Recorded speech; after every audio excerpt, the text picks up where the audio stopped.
This is Panther Creek Forest Farm. The intensive stuff that I do is in a 1.5 acre fenced area within the farm. And we're out here trying to grow the trees that we're growing to give back to Durham. All the credit for finding and purchasing this farm goes to my daughter. She got involved with urban agriculture. We were going to be organic vegetable farmers. Set it all up and we got crushed 2 summers in a row by heat and lack of water and lack of understanding. I was taking a walk in the fall and a number of the oak trees on the East Campus were producing just an unbelievable amount of acorns. And I looked down and I thought, man, I wonder if any of these things would actually grow a little tree. Gathered up several grocery bags full of nuts, brought them out here, laid them all out in a way that made no sense.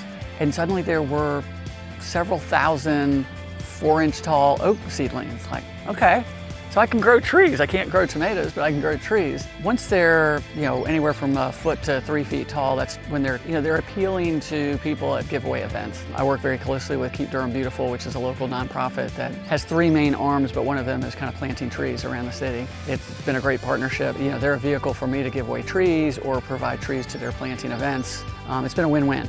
I've come to love trees, and I do think that they are an important part of just what clay can do to address environmental concerns of the day. People need to be outside. I think it'll make them more peaceful, less harassable, spend less time in front of keyboards, so being outside is really therapeutic and healing.